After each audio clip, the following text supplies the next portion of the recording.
Oke, malam semuanya. Selamat datang di acara Ngubek ya, ngulik buku keren. Kita hari ini kedatangan tamu spesial banget, namanya Bro Dani Sutradewa. Cuma pepatah bilang katanya kalau nggak kenal kan maka nggak sayang nih bro. Hmm. Nah, boleh nggak bro, perkenalin diri dulu nih bro ke yang lain nih bro. Oke, ya, halo teman-teman semua yang udah join live Instagram mentor gue.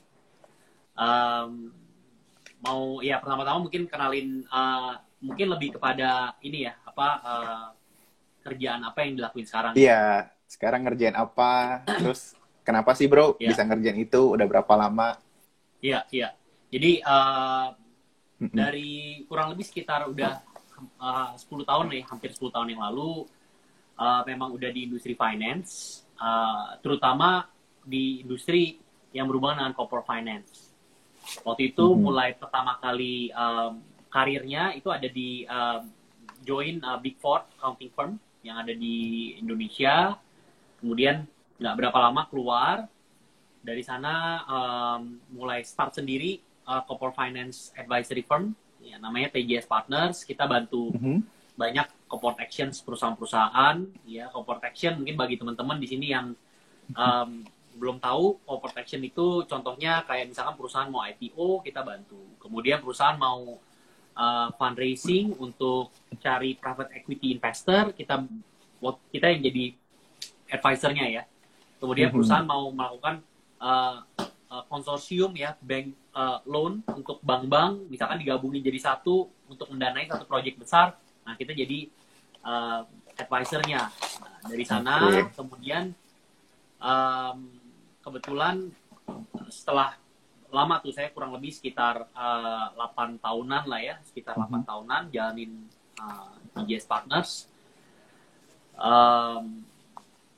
Dari sana sering ngumpul-ngumpul sama Bung Chandra, yang mungkin teman-teman di sini juga udah kenal ya, sama Bung Chandra, sama Andika Storo Putra, ya, sama ada beberapa teman-teman kita lainnya. Kita sering ngumpul-ngumpul, memang sering olahraga bareng, sering main bareng ya, sama Bro Joni juga kita sering ngumpul. Nah, dari sana ya saya sama Bung Chandra juga udah kenal, udah lama banget sih, udah kurang lebih 15 tahun lah kita udah temenan.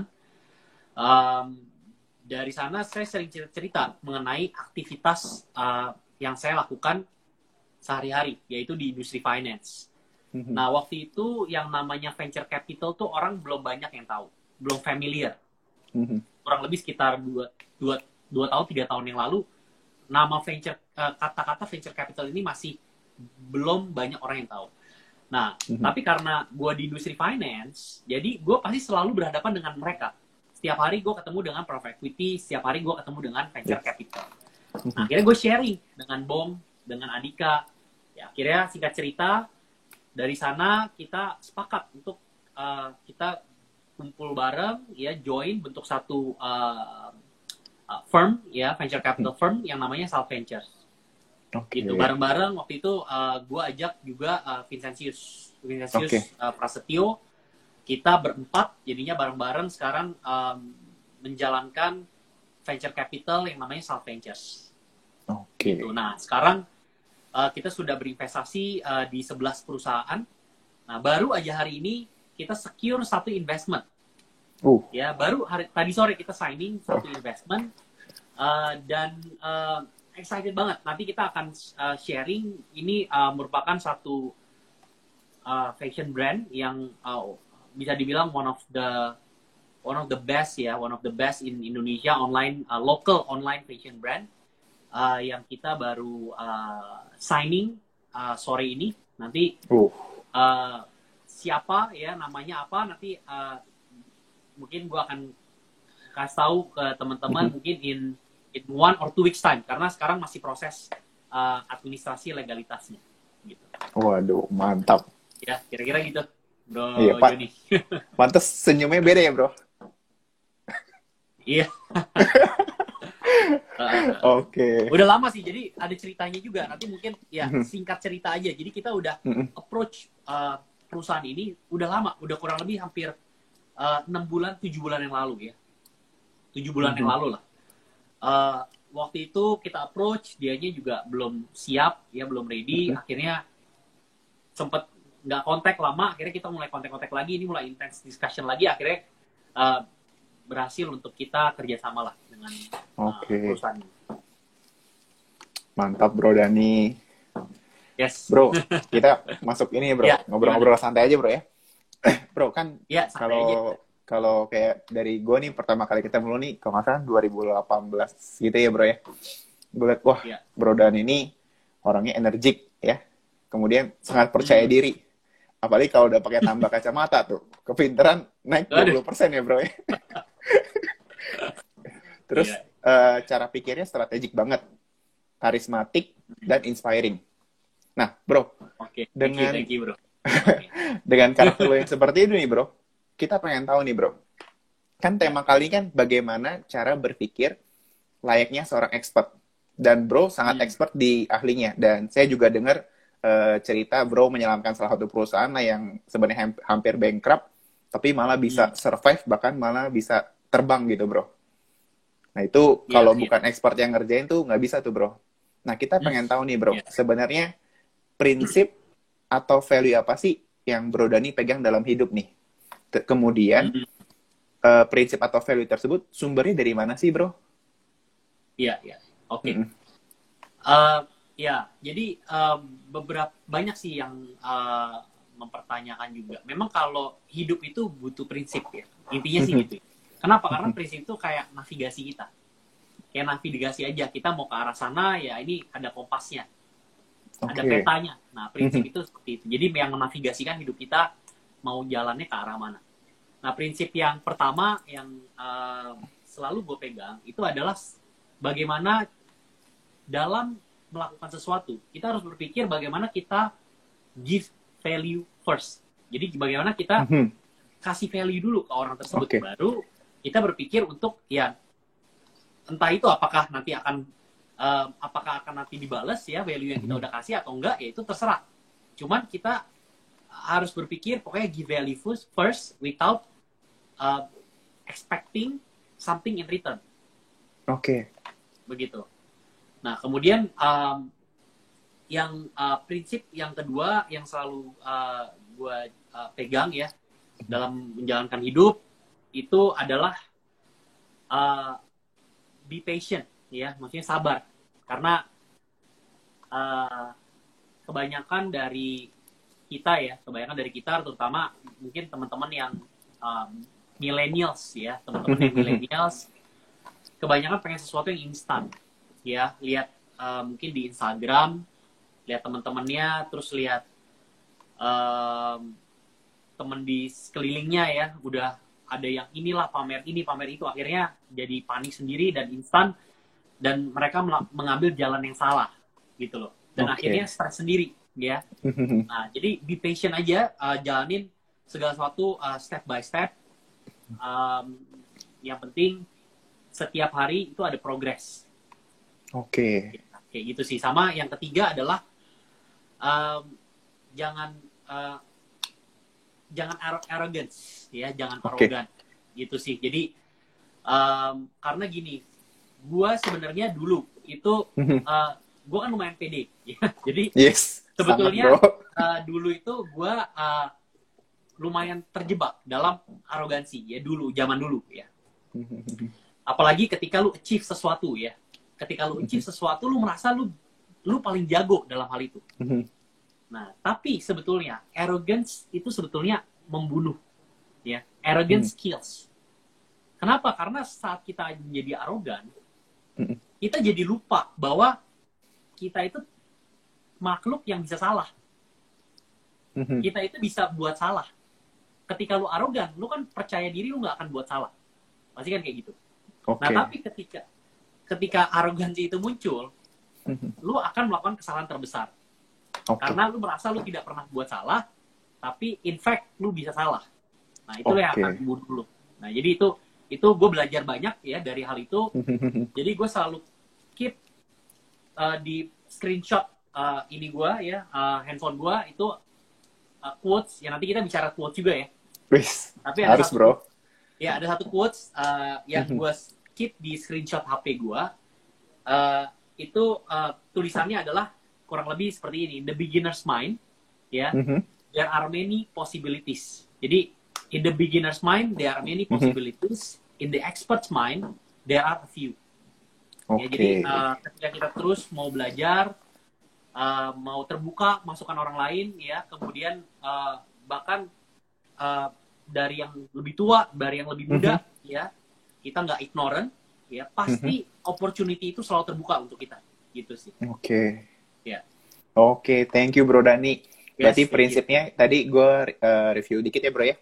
Adalah gimana kalau kita dalam berteman itu kasih value first ya, tanpa harapin something return, gitu ya. Betul. Yang kedua itu adalah be patient. Jadi kadang millennials maunya segala sesuatu instan, tapi tetap sabar aja. Dan yang terakhir adalah jangan arogan, ya. Karena arogan itu membunuh ya Bro Dani ya. Dan kadang orang bisa jadi lupa, dan itu adalah bisa menjadi kesalahan terbesar dalam hidup. Oke. Bro Dani, karena kita ini namanya mentor gue kan, dan tadi judulnya juga ngubek kan, ngulik buku keren. Nah, kita pengen tahu nih, sebenarnya Bro Dani baca bukunya apa sih? Dan yang paling penting yang kita pengen tahu adalah buku apa yang udah ngubah atau ngebantu Bro Dani hingga seperti sekarang. Nah, kemudian yang sama satu lagi, ada dua Bro, satu lagi. Hal apa yang menjadi fondasi Bro Dani sampai seperti sekarang, dan dari buku mana gitu. Nah, ini boleh agak lama nih, Bro. Iya, iya.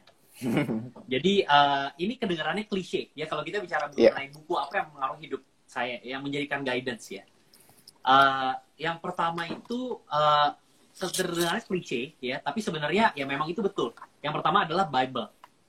Ya, kenapa banyak banget, maksudnya kadang-kadang lagi dalam kesusahan gitu ya. Terus kemudian dari misalkan kita mau membuat satu keputusan, ya, atau keputusan bisnis lah, investasi. Kemudian kita ketemu sama orang, apakah kita mau berpartner dan lain sebagainya. Nah, ini Bible itu menjadi satu buku yang bisa dibilang guidance untuk dalam saya menjalankan hidup. Nah, bisa dibilang ya, maksudnya Bible itu kan sebenarnya buku motivasi, bisa dibilang ya buku motivasi, ya. Ya, sebenarnya maknanya lebih dalam daripada itu. Cuman itu sebenarnya buku motivasi terlama yang ada di dunia. Bible ataupun apapun kitab suci yang kita punya, ya, kitab suci agama manapun yang kita punya, itu sebetulnya ada kitab, itu adalah sebenarnya buku motivasi yang terlama yang pernah ada yang pernah dibikin di dunia. Dan ketika satu buku, Bro, itu udah bisa bertahan selama 2000 tahun, ribuan tahun, ya, buku apapun, misalkan Al-Quran, Bible, ya, Holy Bible, and then ada lagi misalkan buku kitab suci agama Buddha gitu ya misalkan. Nah, buku-buku tersebut itu sudah bertahan ribuan tahun, Bro, dan terus masih dibaca. Berarti prinsip-prinsip yang ada di buku itu berguna banget tuh buat navigasi hidup lo kan. Nah, jadi itu pertama, buku Bible. Bible ya. Yes. Kemudian yang kedua adalah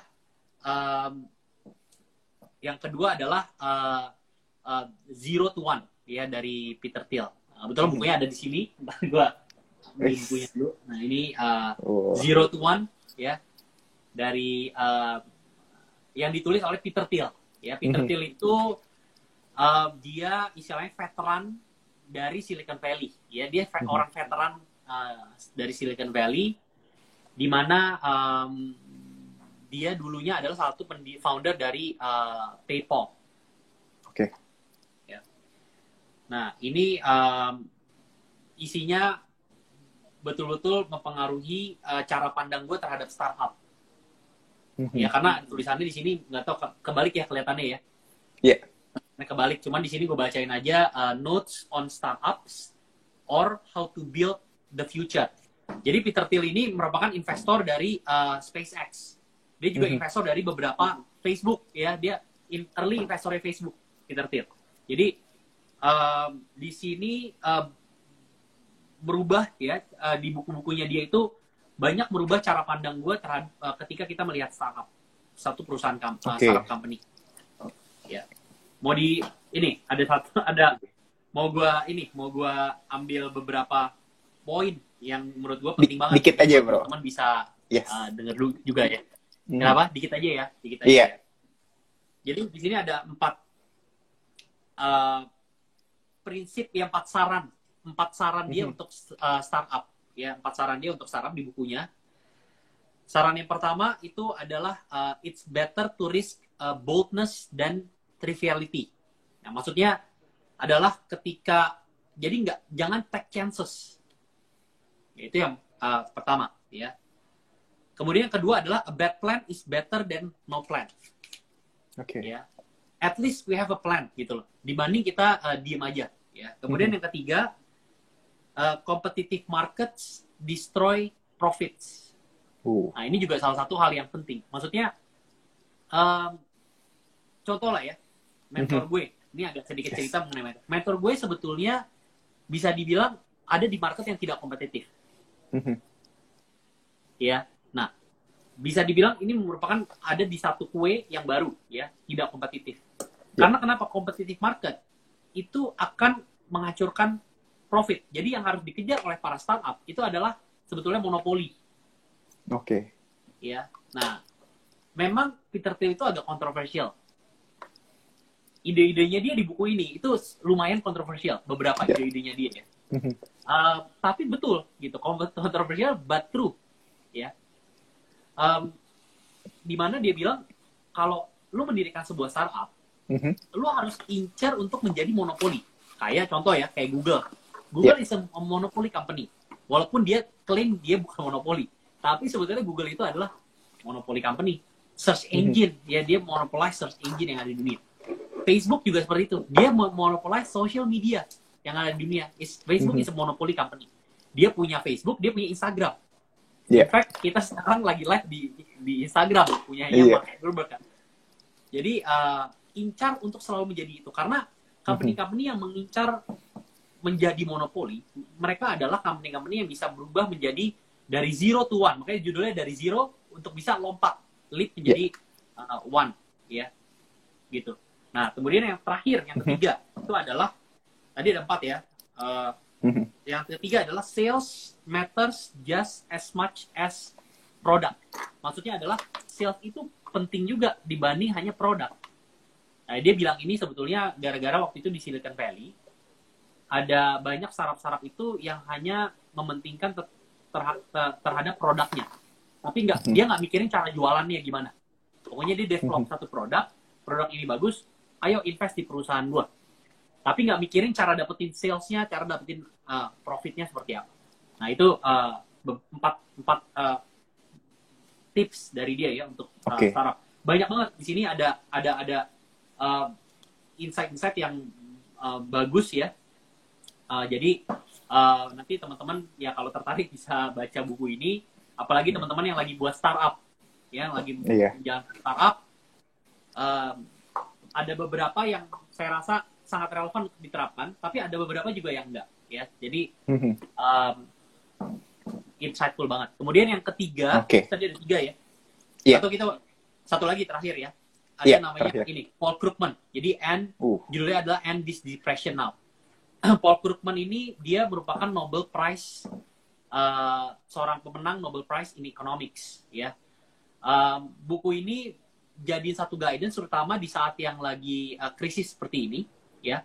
Jadi Paul Krugman itu waktu pada saat krisis 2008, dia sebetulnya kasih masukan-masukan yang sangat bermanfaat untuk US bisa lolos dari krisis 2008. Ya. Jadi di sini diceritain bagaimana US itu bisa lolos dari krisis 2008 sehingga dia nggak masuk ke depresi. Jadi US itu 2008 tuh hanya di resesi, dia nggak sampai depresi. Nah, itu ada apa ya? Ada beberapa input dari Paul Krugman yang menolong US terbebas dari depresi. Ya. Nah, mau gue ceritain dikit atau sedikit boleh, Bro? Sedikit ya, oke. Jadi di sini yang paling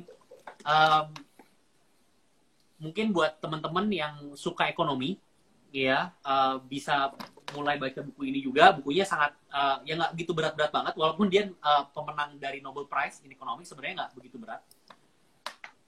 Ada satu di buku ini, ya diceritakan tentang satu kisah, ya satu kisah uh, perkumpulan pengasuh bayi yang ada di Oke. Washington DC.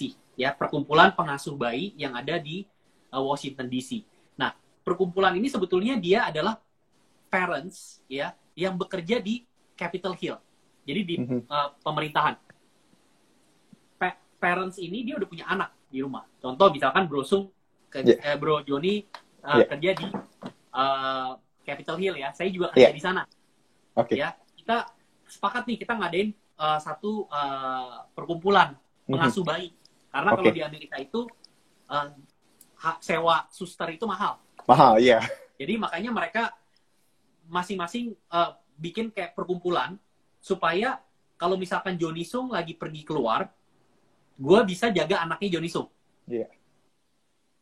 Joni Sung lagi mau ngedate sama istri keluar. Iya. Nah, gue bisa jaga bayinya, bayi Joni Sung. Nah, win-win begitu juga sebaliknya. Ya, bro. Kenapa? Win-win solution ya. Win-win solution. Nah, begitu juga sebaliknya. Kalau misalkan gue misalkan sama istri mau pergi keluar, nah, gue bisa minta Joni Sung untuk jagain bayi gue. Nah, karena ini dia ada perkumpulan ini kan ada banyak orang, nih ada puluhan orang. Jadi cara mereka untuk membuat sistem ini fair for everybody adalah dengan memberikan tiket untuk menjaga bayi. Ya. Nah, masing-masing orang itu dapat 10 tiket untuk menjaga bayi. Satu tiketnya itu adalah nilainya itu adalah 1 jam. 1 jam untuk menjaga bayi tersebut. Jadi misalkan gue pengen pergi keluar dan gue pengen bayi gue dijagain, gue akan kasih tiket itu ke Bro Joni. Gue ambil, bro. 1, ya kan? Gue kasih 1. Yeah. Gue pengen pergi 2 jam nih, pengen ngedate 2 jam. Gue akan kasih 2 tiket ke Bro Joni. Oke. Nah, Bro Joni jagain 2 tiket. Berarti Bro Joni dari 10 itu jadi ada 12 tiket kan? Jadi tambah kaya kan? Tambah kaya. Nah, gue tambah menurun kan kekayaannya. Iya. Nah, kemudian ini berlangsung terus sistem seperti ini karena kan ada puluhan orang. Jadi dia masing-masing kasih segala macam. Nah, ternyata sistemnya ini tuh fail. Kenapa? Di satu waktu ternyata terjadi yang namanya krisis tiket. Oke. Jadi ternyata orang-orang yang punya tiket itu dia merasa kayak, aduh sayang juga nih kalau di spend, mendingan gue simpen aja tiket ini supaya sewaktu-waktu gue lagi butuh banget, gue baru gunain tiketnya. Iya. Ya. Kalau gue misalkan ini, gue simpan aja. Jadi kebanyakan orang malah nyimpen tiketnya itu. Sehingga likuidasi dari tiket itu nggak liquid. Ya. Oke. Jadi perputaran sirkulasi dari tiket itu nggak liquid. Ya, nggak banyak orang yang spending tiketnya ke orang lain. Nah, akhirnya terjadi krisis di perkumpulan itu. Krisis itu terjadi kenapa? Karena orang jadi takut untuk spending tiketnya dia. Iya. Karena kalau dia spend, sementara orang lain nggak spend, dia nggak bisa dapat kan tiketnya lagi kan. Iya. Kayak tadi, misalkan gue kasih Bro Joni tiket, 2 tiket misalkan bro ya. Yes. Berarti gue berkurang kan, tinggal 8 kan. Iya. Bro Joni ada 12 tambah kaya tiketnya. Nah, 8 yang punya gue, ternyata orang-orang lain nggak ada yang mau spend ke gue. Akhirnya gue akan berkurang menjadi 8 kekayaan gitu, kekayaan tiketnya ya. Kemudian gue butuh lagi, gue akan spend lagi 4 misalkan. Jadi dari 8 turun menjadi 4. Nah, gue menjadi tambah turun lagi. Nah, udah dari 4, gue merasa kayak, aduh, kalaupun gue butuh banget, gue gak akan spend 4 ini. Karena gue takutnya akan habis. Iya. Karena gue berpikir orang lain juga gak mau spend. Ya. Nah, akhirnya, karena di perkumpulan tersebut, itu ada beberapa ekonom yang pekerjaannya sebagai ekonom. Mereka memutuskan untuk, oh kalau begitu begini aja. Karena pada nggak mau spend, mendingan kita cetak tiket baru. Terus kita sebarin lagi ke orang-orang yang ada di perkumpulan tersebut. Ya, akhirnya dicetaklah tiket baru, 10 tiket baru, masing-masing dapat 10 tiket baru lagi. Jadi total ada 20 masing-masing orang dapat tiketnya. Nah, ketika dicetak tiket baru lagi 10, orang-orang baru berani lagi untuk spend. Ya, karena dia merasa dia punya tiket jadi banyak sekarang. Dia nggak takut untuk kehabisan. Nah, akhirnya timbullah likuiditas itu. Perputaran sirkulasi tiket ya, dan likuiditas itu jadi lancar. Nah, kalau kita semua merefleksikan, ya, jadi cara untuk men-solve problem krisis yang terjadi di perkumpulan pengasuh bayi itu dengan cara mencetak, ya, tiket lagi sebetulnya. Yes. Ya kan? Itu cuma satu solusi itu aja. Dan ini real story ya. Jadi ini based on true story. Jadi cuma mencetak tiket aja, ternyata masalah krisisnya udah tersolve. Nah, kalau kita refleksi ke kondisi yang ada di sekarang, tentunya ekonomi itu nggak sesimpel perkumpulan pengasuh bayi. Ya, ekonomi itu jauh lebih kompleks ya daripada perkumpulan pengasuh bayi itu. Nah, tapi sebetulnya kalau teman-teman semua yang nonton perhatikan ya, sebetulnya di 2008 pemerintah US itu mereka mencetak uang sebesar 800 billion, kurang lebih ya, US dollar. Dan US terselamatkan dari depresi gara-gara pemerintah US itu mencetak uang 800 billion dollar. Menjadi lebih liquid ya, karena ada uang lagi dicetak kemudian dibagiin ke masyarakat ya. Nah, yang sekarang terjadi itu adalah pemerintah di seluruh dunia sedang melakukan hal yang sama juga, yaitu mencetak uang sebanyak-banyaknya. US sudah mencetak uang 2 triliun. Kemudian ada rumor, maksudnya ada plan lagi dari government di US, mereka mau cetak lagi another triliun untuk pembangunan infrastruktur. Ya, pemerintah Indonesia juga udah cetak uang kurang lebih, maksudnya udah mau spend uang ya kurang lebih sekitar 405 triliun ya rupiah ya. Kalau tadi triliun US dollar, ini triliun rupiah. Dan pemerintah di seluruh dunia itu udah melakukan hal yang sama. Jepang udah cetak uang juga, kemudian apalagi Eropa ya, European Central Bank itu juga sudah cetak uang banyak banget. Ya, Kanada, Australia sudah cetak uang banyak banget. Nah, sekarang likuiditas udah mulai balik lagi ke market ya. Kita lihat apakah dengan uang yang dicetak sebanyak ini bisa menyelamatkan dunia, bukan hanya US ya. Dunia dari krisis ekonomi, ya bisa bilang krisis ekonomi yang terbesar sejak The Great Depression gitu. Ya, kira-kira itu ada di buku ini kalau misalkan teman-teman suka baca ya. Siap. Thank you Bro Dani. Jadi tadi 3 buku utamanya Bible, kemudian yang kedua buku Zero to One, karya Peter Thiel, dan yang terakhir bukunya End This Depression Now ya. Karyanya Paul Krugman. Mungkin sebentar bro, sama satu lagi. Sebetulnya bukan buku, ini adalah artikel-artikel. Ya, jadi ada artikel ini mempengaruhi cara pandang gue banget dalam menjalankan venture capital ya. Jadi gue suka banget untuk baca artikel-artikel dari Ray Dalio. Ya, jadi dari Ray Dalio itu merupakan satu hedge fund, pemilik hedge fund terbesar di dunia, ya. Dan artikel-artikel dia itu semua dipublish di LinkedIn-nya dia for free, ya. Dan artikelnya itu insightful banget, dan itu sangat mempengaruhi gue dalam menjalankan venture capital ini. Gitu. Ya. Thank you Bro Dani. Ya, bro. Nih kayak tadi yang ada Q&A yang udah tanya-tanya udah pada kejawab nih Bro. Oh iya. Iya. Mudah-mudahan udah kejawab ya. Iya. Bro, satu lagi nih Bro. Kalau misalnya quotes yang menjadi pegangan Bro Dani, apa sih Bro? Ini kebetulan mentor gue hebat banget ya. Udah disiapin. Kirim Bro ya. Dikirim, dicetak dan dikirim quotes yang waktu itu gue pilih ya. Gue pilih. Tapi ini kelihatannya terbalik ya kalau misalkan gue kayak giniin. Terbalik ya? Iya, boleh Bro, dibacain Bro. Oh, terbalik nggak tapi? Kalau kayak gini? Kalau di layar sih terbalik, nggak apa Bro. Terbalik ya. Yang pertama itu ini. Yang pertama itu quote-nya adalah what has happened before will happen again.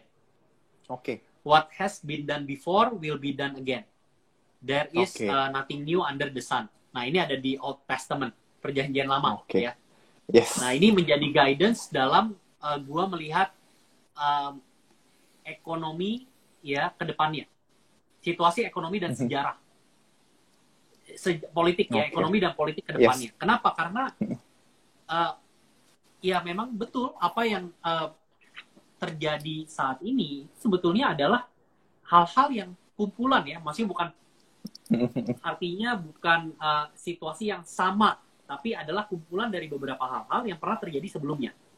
Nah, bagaimana caranya kita menjadikan sejarah itu refleksi terhadap keputusan-keputusan apa yang akan terjadi ke depannya. Ya, keputusan apa yang kita ambil, situasi apa yang akan terjadi ke depannya. Kita harus mempelajari sejarah, mempelajari kejadian-kejadian yang udah pernah terjadi, even kayak 100 tahun, 200 tahun, 400 tahun yang lalu. In fact, that's what I did, ya, during this crisis. Gue mempelajari sejarah dunia ya, 100 tahun sampai 400 tahun yang lalu. Gue baca beberapa artikel dan juga ada buku yang gue pelajari ya. Nah, kemudian yang kedua itu adalah ini dari Shunryu Suzuki ya. Quote-nya adalah in the beginner's mind there are many possibilities, in the expert's mind there are few. Boleh kasih lihat ya bro? Kasih lihat bro. Ya, itu yang tadi gue udah sempat mention juga sih di awal ya, in the beginner's mind there are many possibilities, in the expert mind there are few. Ya, jadi ini ya quotes yang gue taruh di wallpaper handphone gue selalu untuk menjadi pengingat gue bahwa jangan sombong, jangan arogan, ya, karena ketika kalian arogan pasti akan ada few opportunity, ya. Ketika kalian rendah hati, terima masukan, ya, dan mau belajar terus, beginner's mind, jadi otaknya selalu saya nggak tahu apa-apa, ya, saya nggak ngerti, saya cuma tahu sedikit.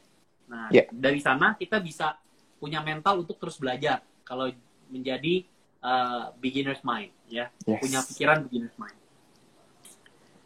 Kemudian yang terakhir bro, yang terakhir adalah ini dari Ray Dalio, orang yang mempengaruhi, ya, cukup mempengaruhi pemikiran gue. Dari tulisan-tulisan dia, artikel dia, salah satu tulisan yang menurut gue bagus banget dan ini gue sangat sangat pakai ya dalam menjalankan kehidupan gue juga dan menjalankan bisnis, itu adalah pain plus reflection equals progress. Nah, saya yakin ya teman-teman semua yang ada di sini pasti ada beberapa yang lagi mengalami pain. Pasti, apakah itu pain dalam hal pekerjaan, teman-teman lagi kerja, atau pain dalam hal bisnis, dalam menjalankan bisnis, ya. Tapi pain-nya ini ingat, teman-teman harus menambahkan dengan refleksi, reflection. Sehingga rumus dari dua ini itu adalah progress. Percaya sama saya, ketika teman-teman lihat kejadian hari ini, teman-teman tetap bertahan, teman-teman tetap teman-teman yang merasakan pain, kemudian merefleksikan, artinya melihat ini apa yang salah ya dari pain ini ya. Reflection itu adalah seperti itu. Ini apa yang salah ya dari pain? Apa yang saya lakukan? Dan bagaimana caranya saya harus memperbaiki kesalahan saya? Itu sama dengan progress. Ya. Teman-teman yang melakukan hal ini, percaya sama saya yang sekarang lagi ada pain, 3 tahun, 4 tahun ke depan, ketika teman-teman melihat balik hari ini, di mana teman-teman lagi merasakan pain, pasti teman-teman akan bersyukur bahwa pain tersebut ternyata membawa teman-teman ke satu tempat yang lebih tinggi lagi. Ya. Jadi, tapi harus ditambah dengan reflection. Jadi kurang lebih, ya kurang lebih kayak gitu bro. Itu 3 quote yang ini. Ya. Bro, sebenarnya ini kan questionnya banyak banget nih. Kayaknya kalau dijawabin semua kayaknya nggak keburu nih bro. Nanti mungkin bagi teman-teman yang mau tanya, nanti kan ini akan di-save nih ke IGTV ya. Jadi teman-teman bisa komen di bawah tuh. Mungkin nanti Bro Dani boleh bantu jawabin ya bro ya. Soalnya ada ratusan nih boleh. Bro. Nah boleh, bro, paling satu pertanyaan terpenting sih bro. Sekalian abis itu nanti kita close. Kalau Bro Dani pilih partner itu gimana sih bro yang jadi pertimbangan? Oh ya, Jadi mungkin gini, ada beberapa juga yang tanya gimana caranya supaya kita bisa punya circle yang yang bagus gitu ya. Iya, Bagaimana caranya kita punya circle dikelilingin sama teman-teman dan partner-partner yang memang bagus, Iya. ya, yang memang suportif, Iya. ya. Cara yang pertama itu adalah dari sini dulu nih, dari kepala dulu. Bagaimana kepala kita itu, ya, bagaimana kepala kita itu bersih, ya. Ketika teman-teman mau berteman sama orang-orang yang bersih, ya kepala kita itu harus bersih dulu. Ketika teman-teman mau temenan sama orang-orang yang suka maju, ya, suka ngomongin soal visi, suka ngomongin soal strategi, pokoknya pemikirannya ke depan. Teman-teman harus punya pemikiran ke depan dulu, karena yaitu like attracts like, ya. Ketika percaya nggak percaya, gelombang pikiran kita itu pasti akan nyatu dengan gelombang pikiran yang sama. Sehingga ketika kita ngobrol dengan teman-teman yang suka ngomongin soal vision ke depan, soal strategi, soal bisnis, soal ekonomi, ya, pasti itu akan ketika ketemu sama orang yang punya gelombang yang sama, itu langsung nyambung.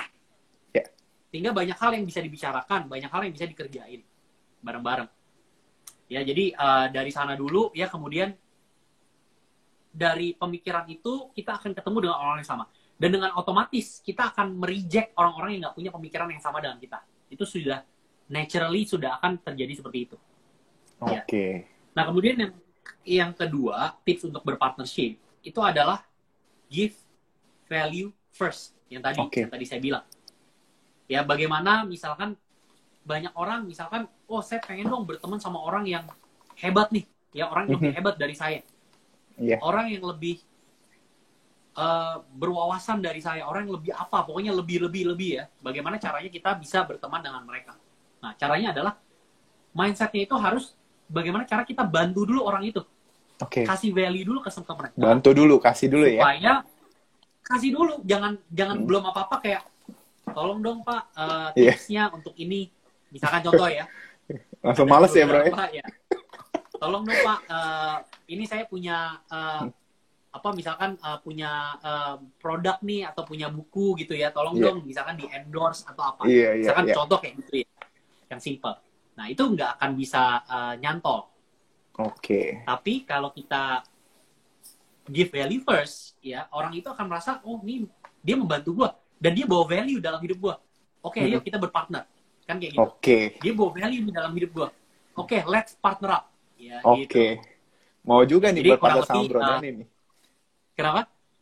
Pada mau juga nih berpartner sama Bro Dani nih. Waduh. Iya. Mudah-mudahan. Give value first ya bro ya, pokoknya bro ya. Give value first, yes. Oke. Nah, nanti teman-teman, by the way, Bro Dani kan ini lagi bikin buku ya bro ya? Sama Bro Bong ya? Iya. Nah, kebetulan, jadi selama work from home, ya, saya jadi punya banyak waktu untuk merefleksikan, ya, apa peristiwa yang terjadi sekarang. Ya, merefleksikan apa sih sebenarnya, what is happening right now, and what's the world's gonna be in the future, ya. In the future, dunia ini bakal kayak gimana nih? Kan kita semua lagi benar-benar di satu kondisi on a state of uncertainties, ya kan? Nah, karena berdasarkan itu ya, pemikiran seperti itu, saya banyak merefleksikan dengan cara membaca artikel-artikel dan buku-buku. Nah, kebetulan pemikiran-pemikiran itu saya tuangkan di satu buku, ya, satu buku yang dimana saya akan launching mudah-mudahan akhir Juni atau awal Juli ini, ya, buku itu saya tulis sama sahabat saya Bro Bong Chandra, ya. Nah, judulnya adalah The Fifth Season, ya. Nah, ini dulu juga sempat sebenarnya nggak kepikiran untuk buat buku, ya. Saya pernah sih waktu itu bilang, oh, mungkin someday I will write a book, cuman mungkin not kayak now gitu loh, mungkin mungkin 5 years lah from now, atau 10 years lah mungkin, kalau udah lebih banyak free time gitu ya. Ternyata bersyukur juga saya punya sahabat Bong Chandra, ya, dimana memang dia itu suka ngedorong temen, ya, suka ngedorong temennya, suka memang he is born to be a motivator kayaknya memang gitu. Jadi dia itu motivasi saya juga untuk buat buku. Jadi memang motivator itu udah menjadi uh, natural instingnya dia. Jadi udah menjadi nature-nya dia ya, udah born with it gitu. Jadi memang saya dimotivasi akhirnya jadi buat buku bareng-bareng. Jadi akhirnya buat buku pertama saya sama Bong Chandra. Ya, di sana menceritakan tentang apa yang terjadi saat ini berdasarkan refleksi history Amerika 100 tahun, selama 100 tahun. Ya, sejarah Amerika, krisis di Amerika selama 100 tahun. Kemudian krisis di dunia selama 400 tahun. Ya. Perubahan kekuasaan di dunia selama 400 tahun terakhir. Nah, itu saya tuangin semua di buku itu. Kemudian opportunity apa yang dari sisi bisnis ya, industri-industri apa, industri-industri baru apa yang akan muncul, itu ada di buku itu juga. Kenapa? Karena kenapa saya harus mempelajari industri-industri apa yang sedang growing, sedang muncul? Karena kita di venture capital, kita ini tuh kayak petani, Bro Joni. Ya, jadi maksudnya adalah kita harus tahu lahan mana yang subur untuk bisa kita tanamin benih. Ya, nah lahan ini dalam artian kalau di dunia bisnis itu adalah seperti industri. Kita harus tahu industri mana yang lagi growing, yang lagi subur. Ya, supaya kita bisa tanamin tanaman itu di lahan yang subur dan dia bisa bertumbuh dengan sangat bagus. Ya, begitu juga dengan industri di Indonesia lah khususnya. Nah, lahan atau industri mana yang sedang subur supaya kita bisa tanamin investasi kita di perusahaan tersebut sehingga perusahaan tersebut bisa tumbuh subur ke depan. Ke depannya karena lahannya subur. Nah, yang kedua kita harus tahu juga cuaca. Karena seorang petani yang baik dia harus tahu perakiraan cuaca supaya dia nggak menanam di saat winter. Ketika dia menanam di saat winter, sekeras apapun dia bekerja, tanaman itu nggak akan tumbuh. Tapi kalau kita menanam di waktu yang tepat, kita nggak usah kerja, kita diemin aja, tanaman itu tumbuh sendiri. Nah, itulah yang kita harus memperkirakan, ya. Nah, saya tulis semuanya itu di buku itu. Wah. Ya, jadi di sabar buku, nih. The Fifth Season. Bareng-bareng sama Bung Chandra juga, dia juga punya insights yang luar biasa. Ya, dia tulis semua pemikiran-pemikiran dia selama berapa tahun tuh? Berarti menjalankan 10 tahun ya, 10 tahun menjalankan perusahaan property developer dia namanya Trinity yang sekarang sudah IPO juga ya, sudah IPO dan itu it's not easy to build a company from zero menjadi sekarang perusahaan yang sudah IPO. Valuasinya sudah kurang lebih 1 triliun kalau nggak salah valuasinya di bursa ya. Ya, jadi I think it's also an honor lah for me to write a book with Bong Chandra. Oke. Paling sekian sharingnya. Thank you Bro Dani udah luangin waktu. Kita belajar banyak banget. Bro. Jadi mind blowing banget. Thank you. Thank you. Oke. Dan thank you juga buat teman semua. Bye.